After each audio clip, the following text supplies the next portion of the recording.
చిత్తూరు జిల్లా కుప్పంలో ముఖ్యమంత్రి చంద్రబాబు నాయుడు రాజకీయ ప్రత్యర్థి భరత్ ప్రస్తుతం ఈయన వైసీపీ ఎమ్మెల్సీ గతంలో ఈయన తండ్రి దివంగత రిటైర్డ్ ఐఏఎస్ అధికారి చంద్రమౌళి వైసీపీ తరపున చంద్రబాబుపై పోటీ చేశారు. కుప్పం టీడీపీ కంచుకోట అయితే ఎలాగైనా కుప్పంలో కూడా పాగా వేయాలనేది వైఎస్ జగన్ కోరిక.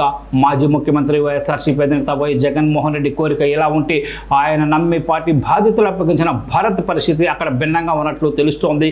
కుప్పంలో వైసీపీ అభిమానులను కూడా తరిమి వేయాలని కంకణం కట్టుకున్నట్లుగా ఉన్నారనే విమర్శ కూడా భరత్పై బలంగా ఉంది. 2 రోజుల క్రితం వైసీపీ నుంచి శాంతిపురం జెడ్పీటీసీ సభ్యుడు శ్రీనివాసులతో పాటు ఆ నియోజకవర్గంలోనే మరికొందరిని సస్పెండ్ చేశారు. ఎందుకయ్యా అంటే తనకు తెలియకుండా వారు సమావేశం నిర్వహించారట. ఎమ్మెల్సీ భరత్ కుప్పంలో పార్టీ సమావేశాలు నిర్వహిస్తుంటే వాళ్ళంతా ప్రత్యేకంగా ఎందుకు సమావేశం అవుతారు అనే ప్రశ్న ఇప్పుడు అక్కడ ఉత్పన్నమవుతోంది. భరత్ పార్టీ నాయకులతో సమావేశాలు నిర్వహించరు, ఎవరైనా కలిస్తే ఓరవరనే చర్చకు తెరలేసింది. ఇటీవల కుప్పం మున్సిపాలిటీని టీడీపీ కైవసం చేసుకోవడానికి ఎమ్మెల్సీ భరత్ వైఖరి కారణమనే విమర్శ కూడా లేకపోలేదు. వైసీపీ కౌన్సిలర్లతో క్యాంప్ నిర్వహణతో భరత్ అలసత్వం సహించడం, అతనిపై నమ్మకం లేకనే టీడీపీ వైపు మొగ్గు చూపారని కుప్పం వైసీపీ కార్యకర్తలు ఎవరిని అడిగినా చెబుతారు. ఎమ్మెల్సీ భరత్ కుప్పంలో ఏనాడు ఉండరు. హైదరాబాద్, బెంగళూరులో పబ్స్లు ఉన్నాయనే సమాచారం, అలాగే రాష్ట్రం వెలుపల రియల్ ఎస్టేట్ వ్యాపారం చేస్తున్నట్టు కూడా ప్రచారం జరుగుతోంది.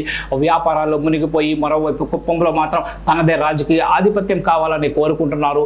ప్రతిదానికి మాజీ మంత్రి పెద్దిరెడ్డి రామచంద్రారెడ్డి, ఆయన కుమారుడైన ఎంపీ మిథున్ రెడ్డి పేరు చెప్పి పార్టీ కార్యకర్తలు నాయకులను బెదిరిస్తున్నారనే ఆరోపణలు ఉన్నాయి. ఇలాంటి వ్యక్తిని పెద్దిరెడ్డి కుటుంబం ప్రోత్సహించడం పార్టీ శ్రేయస్సు దృష్ట్యా మంచిది కాదనే శ్రేణులు కూడా అభిప్రాయపడుతున్నాయి.